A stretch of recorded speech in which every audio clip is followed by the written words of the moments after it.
mañana la van a tener que hospitalizar. Entonces, pues, ¿qué podemos decir frente a todo eso? Dios tiene el control. Y claro, nos afectamos en nuestra humanidad, pero Dios tiene el control. Eso es lo más importante. Quiero compartir este video que nos va a ayudar también mucho en lo que viene a continuación. De rodillas es como el mundo se encuentra. Un virus atrapa la atención del mundo y nos hemos convertido en los protagonistas de esta película sin querer, sin pensar, sin pedirnos permiso. En Pamplona, España, ya nadie corre de los toros. Todos ahora corren hacia los hospitales. En el Zócalo de México ya no se escucha el grito de la independencia, sino el sofocante silencio. Y en el Perú ya nadie visita Machu Picchu. En Argentina ya nadie va a celebrar al obelisco. En Italia, el epicentro de la moda, dicen que lo único que está de moda es el temor. En Estados Unidos, la Estatua de la Libertad ha sido opacada por la cuarentena.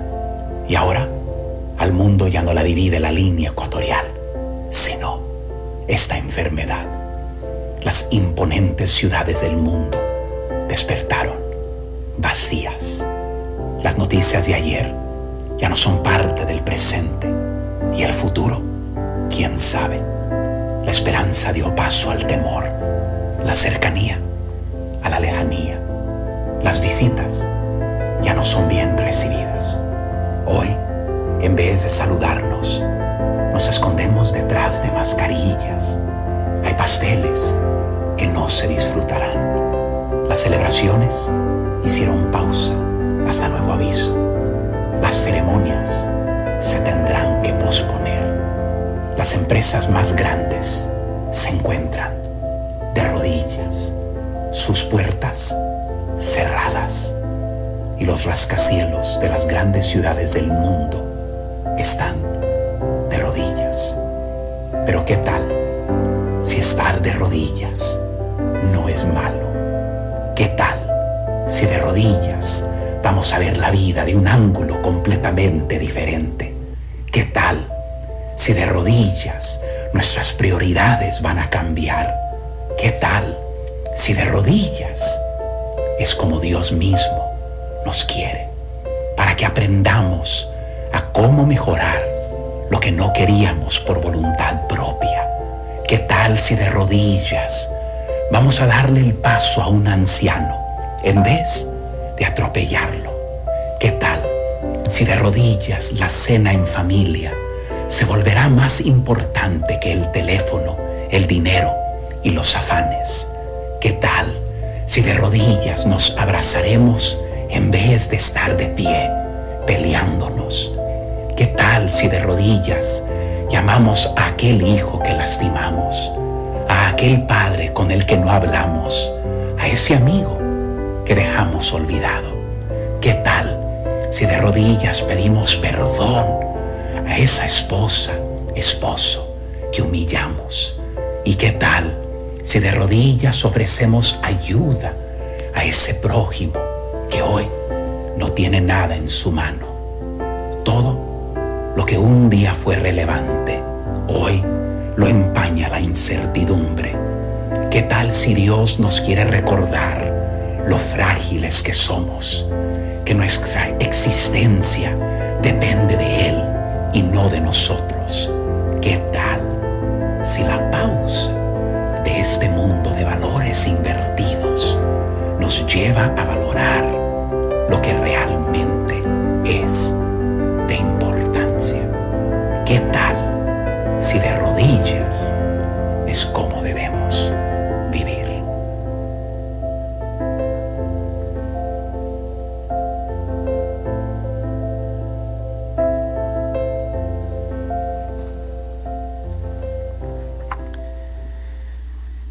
Pues sí, hermanos, así es, de rodillas es como nosotros debemos vivir, y precisamente quiero invitarlos a todos y cada uno de ustedes para que a partir de este próximo sábado de 7 a 8 de la mañana vamos a reabrir nuestro tiempo de oración.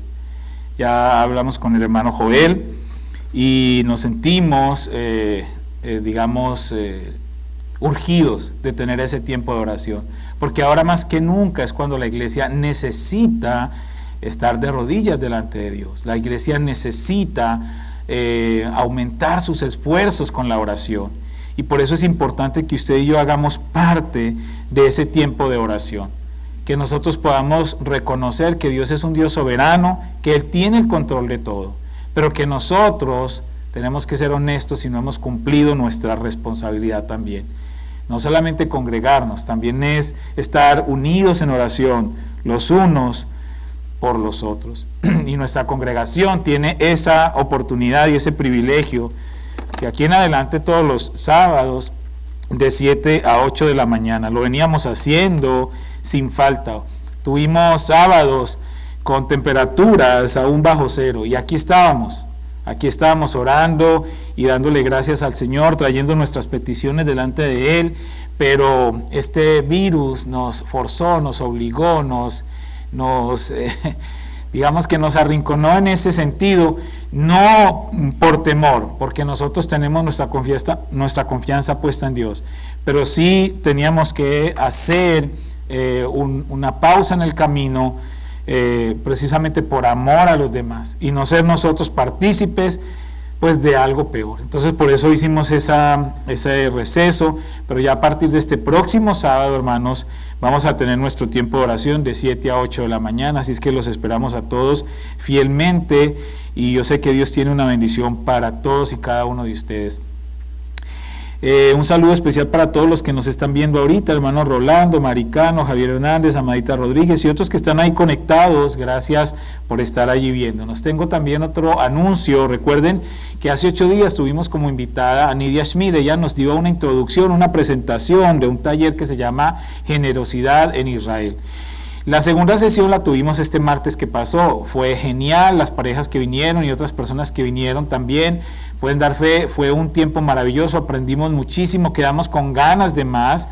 Se preparó un material también para eso. Entonces vamos a continuar este martes a las 7 de la noche, nos vemos en este lugar, vamos a continuar con ese taller, pero vamos a hacer un cambio. Después de este martes lo vamos a seguir haciendo los miércoles, y lo vamos a hacer los miércoles a las 7 para reabrir también nuestro servicio de media semana con esta clase de crecimiento. Entonces ya ese servicio de media semana va a ser nuestra clase de crecimiento y de oración. Entonces vamos a tomar un tiempo de oración como lo hacíamos antes, pero vamos a aprovechar y vamos a tener también una clase de crecimiento. Entonces los invito para que este martes todos participemos. Véngase, invite a alguien si quiere. Es una buena manera de aprender más sobre esta información que está en la palabra y que muchos de nosotros desconocemos, y que es de mucho enriquecimiento en nuestro crecimiento espiritual. Bueno, hermanos, no sé si haya alguna persona que nos esté visitando hoy por primera vez, que nos esté visitando. Si alguien nos está visitando hoy por primera vez, si quiere levantar su mano para conocerle, si no, pues no hay ningún problema. Mi hermano, bienvenido, hermano René Liscano. Hermano René ya es conocido aquí en la congregación y estuvo aquí un tiempo y ahorita está visitándonos nuevamente. Bienvenido, hermano René, gracias por acompañarnos. David, tienes aquí a tu familia también, ¿cierto? Sí, es mi hija, ya había venido anteriormente. Sí, ya habían venido, sí.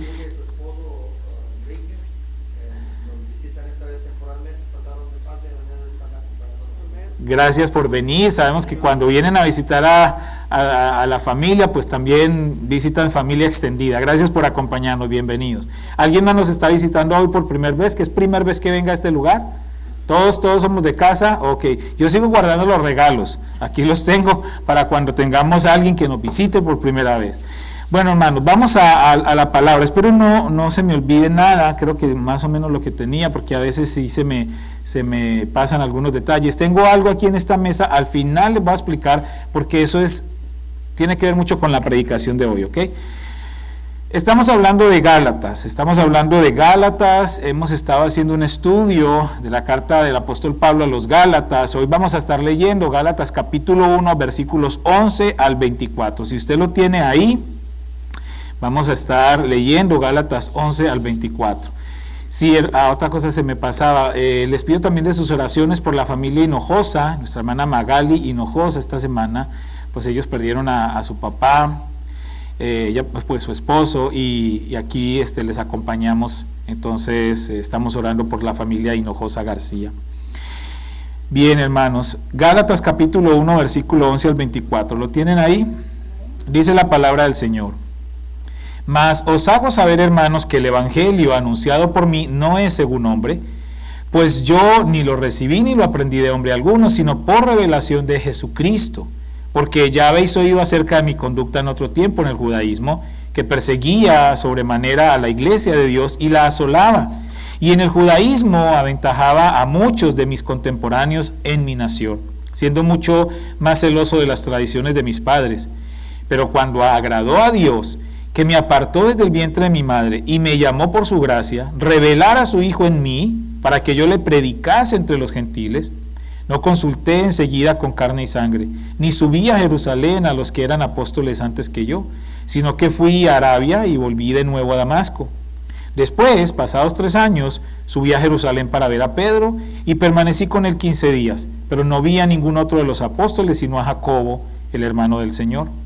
En esto que os escribo, he aquí delante de Dios que no miento. Después fui a las regiones de Siria y de Cilicia, y no era conocido de vista a las iglesias de Judea, que eran en Cristo. Solamente oían decir, aquel que en otro tiempo nos perseguía, ahora predica la fe que en otro tiempo asolaba, y glorificaban a Dios en mí. El apóstol Pablo está empeñado, hermanos, en dejar claro su autoridad apostólica, la cual había sido puesta en duda por sus detractores, por sus enemigos. Ellos sembraban cizaña en medio de la iglesia. Esto ya lo sabemos, pero para los que están comenzando este estudio, el apóstol Pablo, parte de su tiempo ministerial se dedicó a defenderse, hasta cierto punto donde él consideró necesario, ¿no? Pero el apóstol Pablo estaba recalcando su autoridad apostólica. Recordemos que habían algunos requisitos para ser considerado apóstol, por lo menos de ese primer grupo de los 12, y uno de los requisitos, entre otros, era haber estado con Jesús, haberlo visto, ¿no? Haber estado presente frente a él. Entonces criticaban mucho a Pablo porque cuando Pablo sale a la luz pública de alguna manera, pues Jesucristo ya había muerto.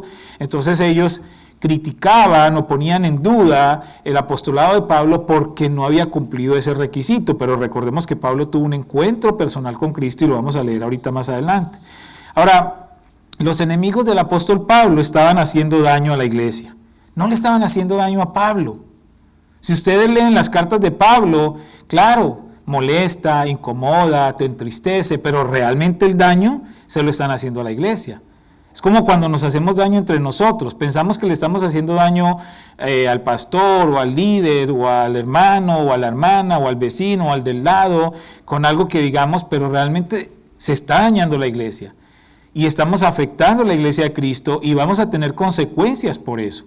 La Biblia dice que el que sea piedra de tropiezo para otro, pues lean lo que dice, es mejor que se ate una piedra de molino al cuello y se eche al mar. Entonces, hermanos, a Pablo le hacían daño, lo atacaban, lo criticaban, juzgaban su ministerio, lo ponían en duda pensando que le hacían daño a Pablo, pero realmente estaban dañando la iglesia. ¿Por qué? Porque Pablo seguía cumpliendo su ministerio. Versículos 11 y 12 dice, mas os hago saber, hermanos, que el evangelio anunciado por mí no es según hombre, pues yo ni lo recibí ni lo aprendí de hombre alguno, sino por revelación de Jesucristo. Aquí el apóstol Pablo está dejando claro que su autoridad provenía directamente de Dios. Él era el que le había llamado por medio del mismo Señor Jesucristo. Y él deja eso claro para la iglesia, para muchos hermanos de la iglesia que tenían duda al respecto y que esas murmuraciones y esos chismes de esos enemigos de Pablo pues los estaban haciendo pensar diferente o dudar, y el apóstol Pablo le dice, no tengan duda porque el evangelio que yo les anuncio lo recibí del mismo Señor Jesucristo. Tanto su autoridad apostólica como su mensaje fueron atacados. Y el apóstol es contundente siempre al recalcar esto, que su mensaje era el mismo mensaje de Jesús. Siempre el mismo mensaje de Jesús. Y que no había nada propio, que no había nada que él inventara, que no había nada que él haya tomado de otra persona, de otro ser humano, aparte de Cristo. El mensaje de Pablo era el mensaje de Cristo. Porque decían que Pablo traía un mensaje humano y que lo que Pablo decía, lo decía era para ponerse, digamos, para echarse la gente al bolsillo y para que le reconocieran su autoridad. Entonces que Pablo lo que enseñaba era algo que a la gente le complacía. Y ya lo vimos hace 2 semanas, que Pablo decía, no, si yo sirvo a los hombres, entonces no soy siervo de Cristo. Yo no sirvo a los hombres. Ahora, existen algunos mensajeros de los apóstoles, pero Pablo no era ese tipo de mensajero. Porque quizás eso era lo que querían hacer ver, ¿no? Que Pablo no era un apóstol, que era un mensajero de los apóstoles y que aparte de todo su mensaje no era correcto. Y él no era un mensajero. Los apóstoles con los que Pablo tuvo contacto, según lo que nos está diciendo ahí en el capítulo 1, que fue con Pedro y con Jacobo, pues le trataron como un igual. De alguna manera ellos reconocieron que Pablo era uno de ellos también. Y eso fue importante y él no se encontró con ninguno más. O sea, sus encuentros fueron con Pedro en varias ocasiones y en este caso con Jacobo, el hermano del Señor Jesucristo. Hechos capítulo 8, versículos 1 al 3, dice, y Saulo, escuchen esto, y Saulo consentía en su muerte. En aquel día hubo una gran persecución contra la iglesia que estaba en Jerusalén, y todos fueron esparcidos por las tierras de Judea y de Samaria, salvo los apóstoles. Y hombres piadosos llevaron a enterrar a Esteban e hicieron gran llanto sobre él. Y Saulo asolaba la iglesia y entrando casa por casa arrastraba a hombres y a mujeres y los entregaba en la cárcel. Estamos hablando del mismo. Estamos hablando de Saulo, aquel que perseguía a la iglesia, aquel que los encarcelaba, los apresaba, aquel que consintió la muerte de Esteban. Ahora, una vez más, después del apóstol Pablo dejar claro a la iglesia que su mensaje y su autoridad apostólica eran verdaderas, entonces él se ve en la necesidad de hablar un poco de sí mismo, de contar su testimonio, lo que conocemos como el testimonio, que era lo que había pasado en él. Y ya sabemos de quién estamos hablando. Y una vez más el apóstol hace como un breve resumen de su pasado y de cómo él actuaba frente a la iglesia y cómo Dios le había apartado antes de nacer para que le sirviera. Eso lo deja claro en esos versículos, capítulo 1 del 11 al 24. Un gran testimonio cuenta el apóstol Pablo ahí. Un gran testimonio que nadie podía contradecir, nadie podía refutar ese testimonio, porque él mismo lo había experimentado. Y prueba de ello, pues era la fama que el apóstol Pablo tenía en todas las iglesias. Incluso algunas iglesias aún sabían de quién era él, cómo asolaba las iglesias, cómo los perseguía, y no sabían que él se había encontrado con Cristo y que había tenido esa conversión. Entonces tenían temor de recibirlo. El versículo 13 y 14 dice, porque ya habéis oído acerca de mi conducta en otro tiempo en el judaísmo, que perseguía sobremanera la iglesia y la asolaba. Dice, y en el judaísmo aventajaba a muchos de mis contemporáneos en mi nación, siendo mucho más celoso de las tradiciones de mis padres. Ahora, ¿quién era el apóstol Pablo? Filipenses capítulo 3 versículo 4 dice, aunque yo tengo también de qué confiar en la carne, si alguno piensa que tiene de qué confiar en la carne, yo más, circuncidado al 8º día, del linaje de Israel, de la tribu de Benjamín, hebreo de hebreos, en cuanto a la ley fariseo, en cuanto a celo perseguidor de la iglesia, en cuanto a la justicia que es en la ley, irreprensible. 7 características que el apóstol Pablo cumplía y que lo ponían por encima de un judío normal, de un judío común. El apóstol Pablo tenía muchos honores de los que enorgullecerse, que si seguimos leyendo Filipenses nos damos cuenta, y los que están siguiendo el estudio todos los miércoles conmigo, estamos estudiando Filipenses, se dan cuenta que él dice, lo estimo como basura. Pero él tenía, digamos, autoridad. Era un hombre, no era cualquiera parecido, era Saulo. En Hechos, capítulo 26, verso 6 dice, entonces Pablo, porque ese fue el nombre que tomó después del encuentro con Cristo, Entonces Pablo, notando que una parte era de saduceos y otra de fariseos, alzó la voz en el concilio: varones hermanos, yo soy fariseo, hijo de fariseo. Y esto, hermanos, es un título top, es uno de los títulos más altos en la jerarquía humana del pueblo judío, los fariseos para ese entonces, ¿no? Entonces Pablo no era cualquiera parecido, ¿no? Estamos hablando de quién era Pablo, y tenía parientes famosos, parientes reconocidos también, y tenía parientes creyentes. La Biblia no lo dice, pero quizás por ahí también hubo alguna intervención, ¿no?, para llegar a Pablo, pero él estaba muy convencido de sus creencias religiosas fuertes. Romanos 16:7 dice: saludad a Andrónico y a Junias, mis parientes, y mis compañeros de prisiones, los cuales son muy estimados entre los apóstoles, y que también fueron antes de mí en Cristo. O sea que, según esto, lo que yo entiendo es que conocieron a Cristo antes que él. Saludad a Herodión, mi pariente. Entonces tenía, digamos, ya su familiaridad también. Era un hombre estudiado, muy preparado. Hechos 22, del 1 al 3 dice: varones hermanos y padres, oíd ahora mi defensa ante vosotros. Y al oír que les hablaba en lengua hebrea, guardaron más silencio, y él les dijo: yo de cierto soy judío, nacido en Tarso de Cilicia, pero criado en esta ciudad, instruido a los pies de Gamaliel, uno de los grandes maestros del momento, estrictamente conforme a la ley de nuestros padres, celoso de Dios, como hoy lo sois todos vosotros. Entonces vemos que el apóstol Pablo, en ese sentido, pues era una persona reconocida, era una persona con estudios, con conocimiento, porque a veces menosprecian a los cristianos, dicen: es que eso es para gente ignorante. ¿No han escuchado ustedes esa expresión? Cuando se refieren a los cristianos, eso es gente ignorante. Espérame, estamos hablando del apóstol Pablo. ¿Quién era el apóstol Pablo? Era perseguidor, ya lo leímos, era perseguidor de la iglesia, y en uno de los comentarios encontré esto y lo leo textualmente: Saulo perseguía a la iglesia y se convirtió en el brazo ejecutor de los sumos sacerdotes en su causa contra los cristianos. Es cierto que los móviles de los gobernantes eran en gran parte políticos, mientras que los de Saulo eran religiosos. Sin embargo, ambos coincidían en que la causa de Jesús de Nazaret debía ser erradicada de este mundo. Y tenemos versículos al respecto. Yo les puedo poner ahí varios versículos, no los voy a leer por el tiempo, pero hay varios versículos que nos hablan de los hechos del apóstol Pablo, de cómo perseguía Pablo a la gente, de cómo era Pablo de agresivo, de fuerte. Ahora, Pablo es claro al decir que a Dios le plació. Interesante esta parte como lo menciona Pablo, dice: a Dios le plació, le agradó apartarlo para servirle. No es nuestro deseo, no estamos acá por nuestra voluntad, porque nosotros decidimos, no. Estamos acá porque Él decidió escogernos, porque Dios, el Creador, el Rey de Reyes y Señor de Señores, Él decidió escogernos, Él decidió llamarnos, Él decidió acercarnos a Él.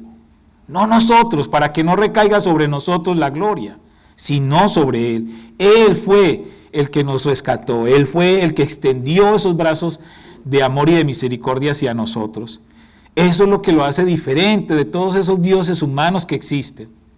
Él fue el que decidió acercarse a nosotros. Gálatas 1:15 dice, en adelante dice: pero cuando agradó a Dios, que me apartó desde el vientre de mi madre y me llamó por su gracia, revelar a su Hijo en mí, para que yo le predicase entre los gentiles, no consulté enseguida con carne y sangre, ni subí a Jerusalén a los que eran apóstoles antes que no, sino que fui a Arabia y volví de nuevo a Damasco. Y sigue hablando, ¿no?, de ese tiempo que se tomó Pablo para prepararse y para conocer el evangelio realmente. Ese evangelio que tanto atacaba, él muy responsablemente, con el mismo celo con el que perseguía a la iglesia, con ese mismo celo, él ahora se preparó para salir y anunciar el evangelio que antes perseguía. Y es interesante que Dios toma la iniciativa en la conversión del apóstol Pablo. Es el Señor, es Dios mismo el que toma la iniciativa en esa conversión del apóstol Pablo. Si usted lee la historia, mi pregunta es: ¿dónde está el hermano que le compartió el evangelio? Hablábamos de unos parientes, pero parece que no habían tenido un efecto contundente porque Pablo seguía persiguiendo a la iglesia. Pero donde hay un hermano claro y concreto que diga, él le compartió el evangelio y por eso Pablo creyó. Cuando Pablo cae delante del Señor en su camino a Damasco, que no cae de ningún caballo, la Biblia no dice, que siempre dicen, ¿de dónde cayó Pablo? Del caballo. No, la Biblia no, cayó al suelo, dice. Nosotros somos muy imaginativos. Y a Jonás se lo tragó una ballena, tampoco se lo tragó la ballena. No dice un pez grande. Y a Aníbal se comió una manzana, no dice, pudo haber sido una papaya, una piña, no dice un fruto. Pero bueno, en este caso, Pablo, no hay una persona que diga, y fulano le predicó al apóstol Pablo y él se arrepintió. No existe. ¿A qué iglesia fue el apóstol Pablo para recibir a Cristo? ¿A qué iglesia fue? Si iba a algún lugar era ponerlos presos. ¿A qué iglesia fue el apóstol Pablo? ¿Qué sermón escuchó el apóstol Pablo que conmovió su corazón? ¿Qué sermón? ¿Qué oración de fe hizo el apóstol Pablo? ¿Dónde está la oración de fe para que fuese salvo? Nada de eso ocurrió. ¿Saben por qué? Porque no dependía de Pablo, dependía de Dios. Todos nosotros, o algunos de nosotros, sí hemos tenido estas situaciones. Alguien nos compartió, fuimos a una iglesia y escuchamos un sermón, hicimos una oración de fe, eso está bien, es otra manera de encontrarnos con Cristo. Pero aunque nosotros hayamos dado esos pasos, realmente fue Él el que nos guió. Fue Él el que nos llevó. Él fue el que puso en nosotros el querer como el hacer por su buena voluntad. Él fue el que nos llamó y nos atrajo hacia Él. No fue una obra humana, sino Dios mismo llegando a Pablo de manera directa. Dios mismo llegando a Pablo de manera directa. El Salmo 138:8 dice, Jehová cumplirá su propósito en mí. Tu misericordia, oh Jehová, es para siempre, no desampares la obra de tus manos. Él es el que va a cumplir su propósito en mí, no yo. No mi dinero, no mis estudios, no mi fuerza, no mi habilidad, no mi destreza, no mi bonito estado físico. Nada de eso va a cumplir el propósito de Dios en mi vida, más que Dios mismo va a cumplir su propósito en mi vida. Conmigo o contra mí. Pero que lo cumple, lo cumple. ¿Por qué? Porque Él es Dios. Él es Dios. Efesios capítulo 1, versículo 4 y 5 dice, según nos escogió en Él antes de la fundación del mundo para que fuésemos santos y sin mancha delante de Él, en amor, habiéndonos predestinado para ser adoptados, hijos suyos, por medio de Jesucristo, según el puro afecto de su voluntad. Hay una gran división teológica sobre este tema de la predestinación, de que Dios nos predestinó. Entonces hay quienes están de acuerdo con la predestinación y hay quienes no están de acuerdo con la predestinación. Eso es un tema teológico y le voy a decir a David que lo enseñe en la clase de escuela dominical. No, mentira, eso es una de las papas calientes para todos los maestros. Pero es un tema que debemos manejarlo y enseñarlo. Pero otro día les hablo de eso. Pero la Biblia aquí me está diciendo claro, Él fue el que nos escogió. ¿Qué le puedo discutir yo a esa porción en Efesios? Él fue el que nos escogió. Él, no nosotros. No nosotros. Él nos escogió antes de la fundación del mundo para que fuésemos hijos suyos. Segunda de Tesalonicenses, capítulo 2, versículo 13, dice, pero nosotros debemos dar siempre gracias a Dios respecto a vosotros, hermanos amados, por el Señor, de que Dios os haya escogido desde el principio para salvación, mediante la santificación por el Espíritu y la fe en la verdad. Entonces, por lo menos hablando de los que estamos en este lugar, Dios nos escogió para salvación. Es algo que tenemos en común. Dios nos escogió para salvación, pero no depende de nosotros, ni de nadie más que de Él. Y eso sucede con todas las personas. Ahorita vamos a entender, cuando les ponga este reto que traigo aquí en esta mesita, van a entender todo esto y van a descansar. Vuelvo y digo, no depende de nosotros, depende de Dios. ¿Estamos de acuerdo en eso? Pablo tuvo una conversión impactante, de las más radicales de todo el Evangelio. Pero también hizo algo igual de radical, servir a Cristo. como les decía hace un rato, con las mismas fuerzas que alguna vez tuvo para perseguir a la iglesia, ahora con esas mismas fuerzas estaba predicando el evangelio de Cristo. En Gálatas capítulo 1, versículo 21 dice: después fui a las regiones de Siria y de Cilicia, y no era conocido de vista las iglesias de Judea que eran en Cristo. Y mire lo que dice: solamente oían decir, aquel que en otro tiempo nos perseguía, ahora predica la fe que en otro tiempo asolaba, y glorificaban a Dios en mí.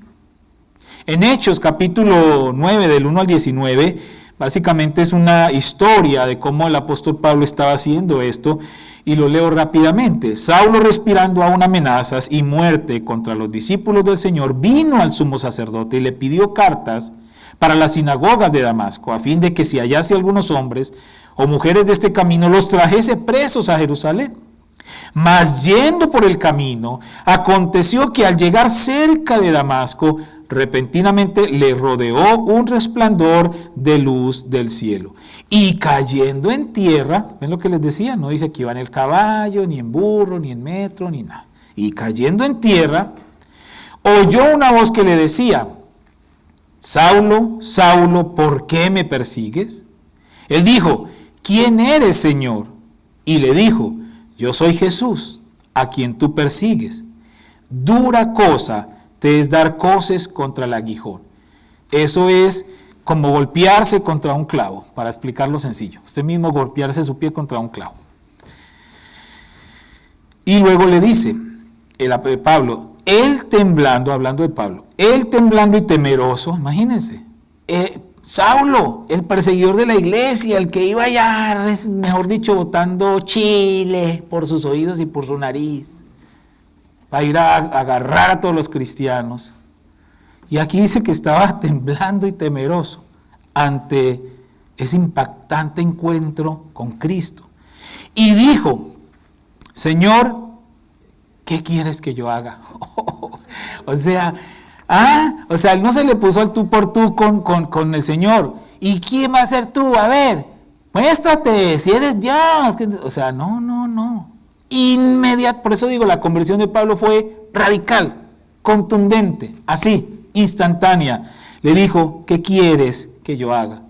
Él no le pidió: dame una señal, muéstrame que eres tú. ¿Qué quieres que yo haga? Y el Señor le dijo, ahí sí entra un tercero que le dice, y lo vamos a leer: y los hombres que iban con Saulo se pararon atónitos, oyendo a la verdad la voz, mas sin ver a nadie. Y eso es importante, porque si dice que los hombres oían la voz y no veían a nadie, es una manera de decir que Pablo sí lo veía. Entonces, ¿Pablo sí tuvo el encuentro con Cristo? ¿De vista? Según este texto, sí. Entonces Saulo se levantó de tierra y abriendo los ojos ya no veía a nadie. Así que llevándole por la mano le metieron en Damasco, porque quedó medio ciego por el impacto de la luz, donde estuvo 3 días sin ver y no comió ni bebió. Había entonces en Damasco un discípulo llamado Ananías, a quien el Señor dijo en visión: Ananías, y él respondió: heme aquí, Señor. Y el Señor le dijo: levántate y ve a la calle que se llama Derecha, y busca en casa de Judas a uno llamado Saulo de Tarso, porque he aquí él ora. Y ha visto en visión a un varón llamado Ananías, que entra y le pone las manos encima para que recobre la vista. Entonces Ananías respondió: Señor, he oído de muchos acerca de este hombre. ¿Cuántos males ha hecho a tus santos en Jerusalén? Trataba Ananías con miedo, ¿sí? Y aún aquí tiene autoridad de los principales sacerdotes para prender a todos los que invocan tu nombre. El Señor le dijo: ve, porque instrumento escogido es este, para llevar mi nombre en presencia de los gentiles y de reyes y de los hijos de Israel.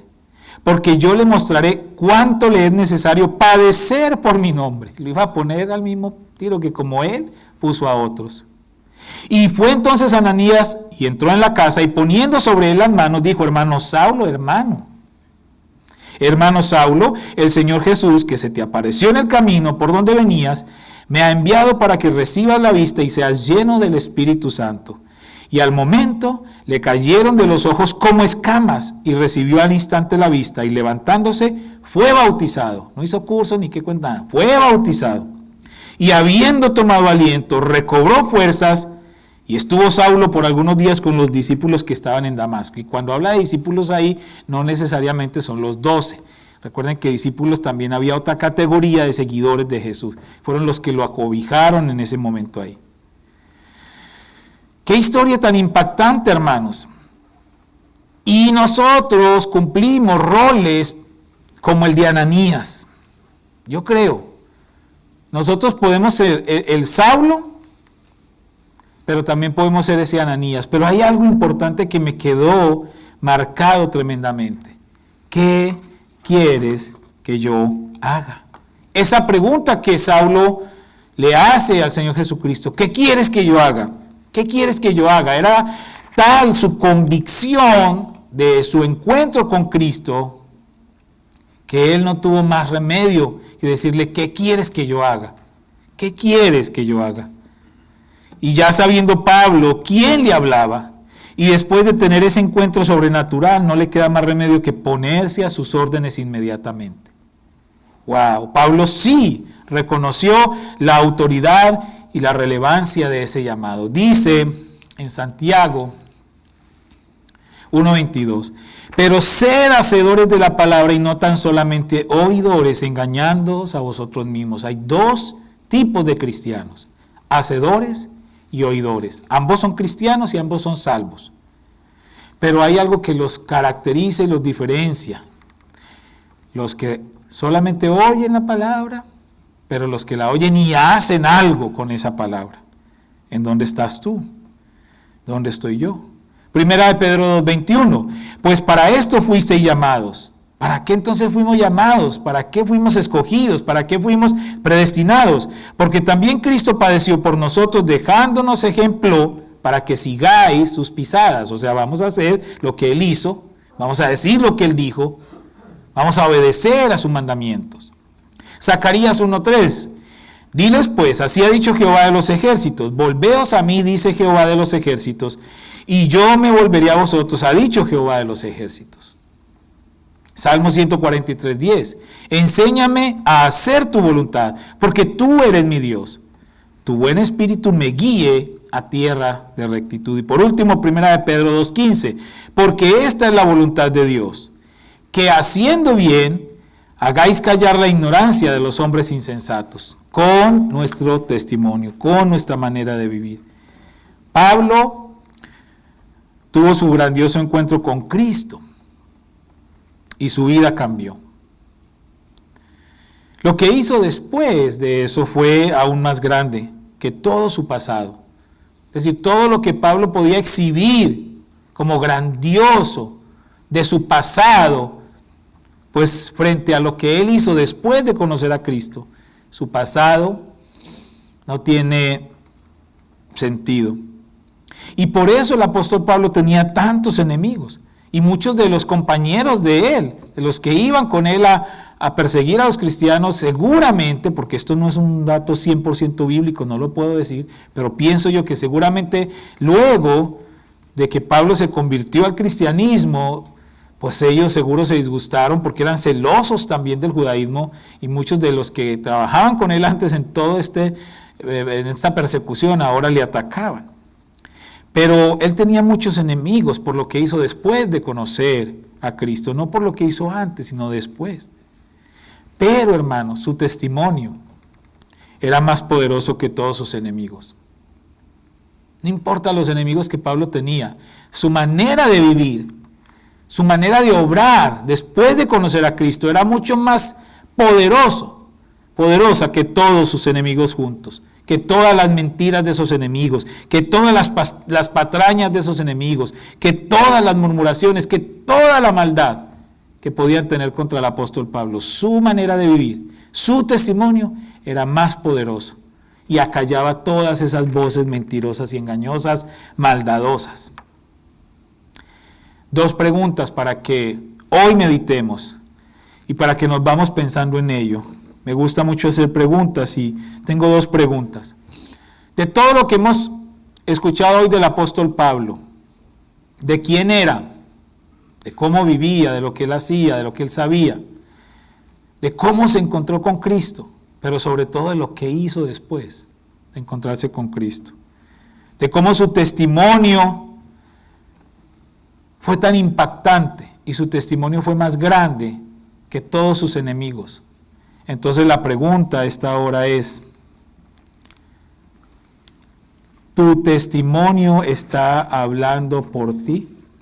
¿Mi testimonio está hablando por mí? Entonces podemos responder sí o no. Si respondemos sí, entonces mi pregunta es, ¿y qué está diciendo? Porque seguramente decimos sí, claro, sí, mi testimonio, sí, claro. ¿Qué está diciendo? Un testimonio que hable de lo que Dios hizo en mi vida. No tenemos excusas, mis hermanos, para no servir al Señor. No tenemos excusas para no anunciar las buenas nuevas de salvación. Si Pablo pudo cambiar, si Pablo pudo ser obediente a pesar de su pasado, porque es que él sí tenía de qué sacar pecho, o sea, en cuestiones religiosas, él sí tenía. Pero si Pablo pudo cambiar a pesar de su pasado, pues tú y yo también podemos hacerlo. Tú y yo también podemos hacerlo. Y usted me dice, pastor, pues que yo ya soy cristiano. Sí, pero estoy hablando de que aún como cristiano tiene que haber un cambio de testimonio, tiene que haber un cambio de mentalidad, tiene que haber un cambio de dirección en la dirección correcta, valga la redundancia, la que el Señor nos está marcando en su palabra. ¿Por qué? ¿Por qué? Porque es que no se trata de nosotros. Pastor, pero es que yo ya conocí a Cristo y yo vivo muy bien, yo vivo muy tranquilo, usted verá cómo el Señor me ha prosperado, todo bien. No se trata de mí, se trata de Él. Se trata de preguntarme si mi vida está en concordancia o está de acuerdo o está en el nivel que Dios quiere que esté. Si mi vida está en la dirección correcta, en la que Él me ha marcado a mí. Y les voy a decir algo a ustedes para que ustedes tengan más confianza de la que ya tienen, porque sé que tienen confianza, pero les voy a decir algo, un tip. Nadie puede refutar, nadie puede contradecir, nadie puede atacar o decir que es mentiras tu experiencia personal con Cristo. Nadie. Nadie puede decir, eso es mentiras. Nadie, porque la experiencia de ¿quién? Tuya, mía. Y eso es lo que debes usar para anunciar las buenas nuevas. Eso es lo que debemos usar para anunciar las buenas nuevas de salvación. Eso que Dios ha hecho contigo, eso lo puede hacer Dios también con otros. No necesitas estudiar para eso, porque es tu propia experiencia. Pastor, es que, ¿cómo evangelizo yo a una persona? ¿Qué tal que me pregunten por este tema de la Biblia, por el fin del mundo, por María, por los santos? ¿Quién les voy a decir yo? Esos temas realmente no son importantes. Ahora, en una primera etapa. Lo que tú debes compartir, lo que yo debo compartir es lo que Dios hizo en mi vida. Yo antes vivía de esta manera, tuve un encuentro con Cristo y ahora vivo de esta manera. No soy perfecto, no soy perfecta, sigo fallando, pero ahora yo puedo acercarme a Dios con tranquilidad y confianza y pedirle perdón, porque tengo un Dios que me hace personal. Es tu mejor manera de compartir el Evangelio. Así que a cumplir la gran comisión, a cumplir esa gran comisión sin quejas, sin reclamos y mucho menos sin temor, porque todos lo podemos hacer. Si lo hizo Pablo, lo podemos hacer todos. Todos tenemos una experiencia personal con Cristo. Eso es suficiente. Eso es lo que nosotros aprendemos en esta porción de Gálatas que estamos estudiando hoy. Pablo estaba seguro de quién era en Cristo. Él estaba seguro de quién era en Cristo. Y qué llamado había recibido. Y a eso se dedicó hasta su muerte. Él nunca lo dudó. Por eso lo que decían sus enemigos no lo destruyeron. Sí, a uno lo que le digan los enemigos sí lo puede poner triste. Y más cuando son mentiras o injusticias. Y uno en el ánimo de estarse defendiendo. Pero a la larga, solamente tu experiencia personal con Cristo y lo que tú sepas de Cristo y lo que Él sepa de ti es suficiente y tenemos que seguir adelante. Hoy tú y yo estamos siendo bendecidos por esta carta a los Gálatas, una muestra de ese gran legado de obediencia del apóstol Pablo. ¿Cuántos años han pasado desde que él escribió esta carta para los Gálatas? Y lo hizo en obediencia para instruir a la iglesia de Galacia. Y hoy usted y yo, en el tiempo y en el espacio, estamos siendo bendecidos por esta carta como fruto de obediencia de un hombre que un día dijo, ¿tengo con qué? Porque no depende de mí, depende de Cristo. Quiero terminar con este versículo. Primera de Juan capítulo 2, versículo 5, lo leo en la Nueva Traducción Viviente. Pero los que obedecen la palabra de Dios demuestran verdaderamente cuánto lo aman. Así es como sabemos que vivimos en Él. No es venir a la iglesia, no es dar dinero a la iglesia, no es darme golpes de pecho, no es aprenderme la Biblia de memoria, no. Es obedecer la palabra de Dios, lo que demuestra realmente cuánto amamos a Dios. Ser obedientes a la palabra de Dios. Y no nos sintamos mal si nosotros no hemos sido 100% obedientes, porque estamos en ese proceso. Pero si nosotros reconocemos lo que hemos avanzado y lo que nos falta por avanzar, y que estamos tomados de la mano de Él a través del Espíritu Santo, que es el que habita en nosotros para ayudarnos a seguir creciendo espiritualmente, eso nos debe producir gozo y ánimo. Y demostrar que sí podemos y que sí queremos más. Entonces yo les tengo un reto para hoy, hermanos. Yo les tengo un reto para todos y cada uno de ustedes. Y este video ya lo hemos visto y les voy a explicar entonces ahora sí el propósito de este video. Numbers. We live by numbers. We track and count and measure everything, and sometimes we think the only numbers that really matter are the big ones. But it's the single digits that make the difference. The Bible says that heaven rejoices with the number 1. Yeah, heaven rejoices each time even one person comes to know Jesus. We pastors dream about big numbers, and we should. But a daily focus on one meaningful interaction for Christ, that's the true difference maker.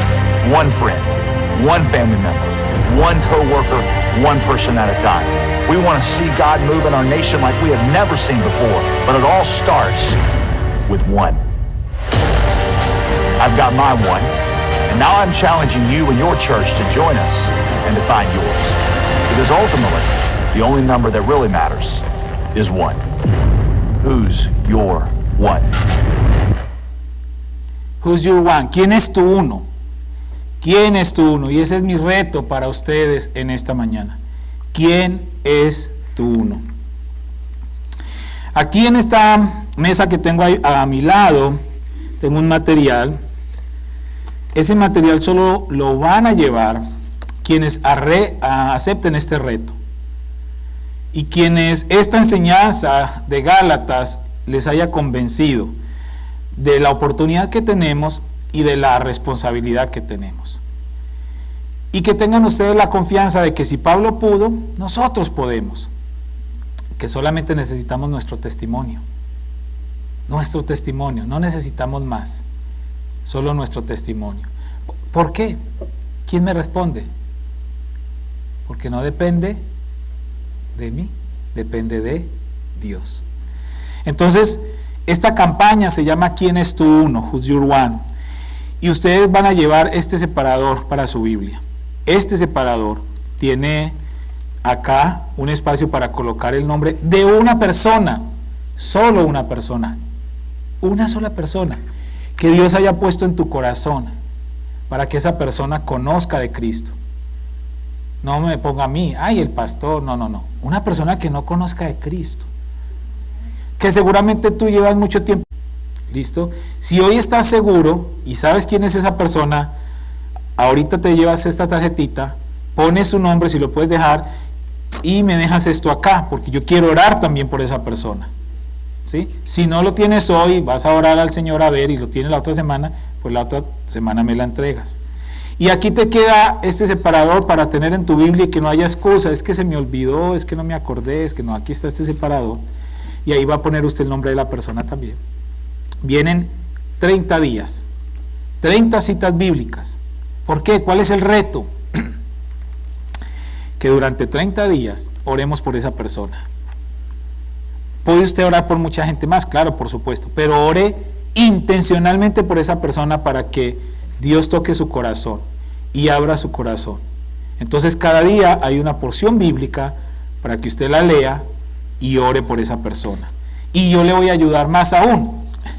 Usted se va a llevar estas hojas donde hay una oración para cada día. Les voy a poner el ejemplo del primer día. El primer día, por ejemplo, dice: yo soy el camino, Juan 14:6. Señor, sé que solo hay un camino para la salvación. Jesús es muy claro. Él es la única esperanza para un mundo perdido y moribundo. Y eso incluye entonces ahí pone usted el nombre de la persona. Pepito, Juanito, Anita. Su salvación depende de reconocer que Jesús es quien dice ser y que solo Él es la fuente de salvación. Usa las personas y las circunstancias en la vida de Juanito, Pepito, el que usted haya puesto hoy para indicarle la realidad de Jesús. Dame valor y audacia para llamarle a la fe en Jesús cuando surja la oportunidad, y ayúdame a dejarle claro que no hay otra manera para ser salvo. Así como esta, hay 30 modelos de oración, hay 30 como unos mini devocionales para que usted marque cada día. La letra está un poquito pequeña, pero pues ahí tiene usted lentes, o búsquese una lupita, pero necesitaba ahorrar porque si no les iba a dar muchas hojas. Y esto es para algo práctico que usted lo pueda traer en su Biblia. Entonces, ese es el reto que les quiero lanzar como pastor. Durante este año 2020, esta y todas las iglesias en el mundo hemos tenido altas y bajas. Nosotros como iglesia hemos tenido muchas personas que han llegado, como la familia Escalera, como los que nos están visitando, y ustedes han visto que semana tras semana hay gente que viene y nos visita. Pero también gente se va. Eso es algo normal, eso es algo natural, hay depuración, hay gente que se ha ido. Y en este momento, si hay alguien de los que nos está viendo en las redes sociales, o si usted sabe de alguien que venía con nosotros, pero ya, pues porque la pandemia, o porque lo invitaron de otra iglesia donde abrieron más temprano que nosotros, o donde allá sí tienen reunión para niños, o donde allá sí tienen reunión para esto, y decidieron irse a otra iglesia, está bien, están bendecidos también en esa decisión, porque es una decisión que se debe respetar. Pero si usted sabe de alguien que ya tomó esa decisión, entonces yo le invito para que nos comunique a nosotros como iglesia. No, pues pastor, mire que pues en este tiempo de pandemia yo prefiero ir a otra congregación porque tengo otras motivaciones, o porque encontré una oportunidad allá, lo que haya sido. Es más, no me tienen que explicar, sencillamente es una decisión tan personal y se respeta esa decisión. Pero qué bueno que nos comunique. Si ya usted decidió irse para otro lugar, o está pensando irse a otro lugar, solamente háganoslo saber para nosotros tener en cuenta eso. Pero a lo que voy es que en ese ánimo también de que sigamos como iglesia cumpliendo la gran comisión, es que yo le invito a ustedes para que tomen esa decisión y que sean ustedes embajadores del reino y que sean ustedes participantes de esa gran comisión. Entonces, solamente van a tomar un separador y una hojita los que realmente quieran aceptar este reto. Los que no los voy a juzgar ni nada. No, pues es que el pastor voy a tomar para que me vea, porque es que no depende de mí, y es que no es para mí, es para Dios. Entonces, si usted dice, sí, yo puedo, yo sé que soy capaz y lo voy a hacer, y tengo una persona, lo voy a hacer. Usted me dice, pastor, es que yo tengo 235 personas, deme 235 tarjetas. Le digo, no, concéntrese en una y ore por todas si quiere, pero concéntrese en esta, por ahora. Ahora, si usted quiere hacer de manera personal esto para toda esa lista, pues hágalo usted. Está bien, aquí le alcanzará, en alguna parte pone los nombres de todos. Pero eso se llama ¿Quién es tu uno? Esa es la campaña, ¿Quién es tu uno? ¿Por qué? ¿Cuántos somos acá? 45, 50, no sé si ya contaron, hermanos, 50, 40, somos 40. Si cada uno ora por uno en un mes, Vamos a hacer un servicio especial, vamos a invitarles a ellos, vamos a compartirles un regalito. ¿Cuántos vamos a hacer? 80, de los cuales 40 son nuevos. Sí podemos, y es una manera de aceptar el reto que nos está planteando Gálatas 1, del 11 al 24. Amén. Vamos a orar. Padre, te damos gracias en esta hora, Señor. Gracias por tu fidelidad, por tu misericordia. Gracias, Señor, por lo que nos estás hablando allí en Gálatas. Gracias por la vida del apóstol Pablo. Gracias porque él, Señor, decidió obedecerte. Porque lo único que preguntó en el momento mismo de encontrarse contigo no es ¿qué me vas a dar? ¿Qué voy a recibir? ¿Cuál es mi bendición? ¿Cuál es? No, él solo preguntó ¿qué quieres que yo haga? Señor, que todos los que estamos en este lugar y hemos tenido también un encuentro personal con Cristo, tengamos la capacidad de hacerte la misma pregunta. ¿Qué quieres que yo haga? Y si ya tú nos has dicho muchas veces qué quieres que hagamos y no lo hemos hecho, te pedimos perdón. Gracias porque tú eres tan amoroso. Te pedimos perdón y te pedimos que nos ayudes a obedecerte. Que nos des esa fuerza, ese empuje, que tu Espíritu Santo obre en cada uno de nosotros y nos redarguya para que nosotros podamos, Señor, dar ese paso y compartir el Evangelio con otra persona.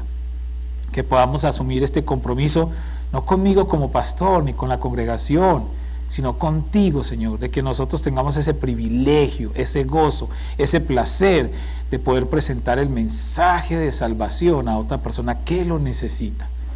Gracias, Señor, por lo que estás haciendo. Gracias, Señor, por lo que harás.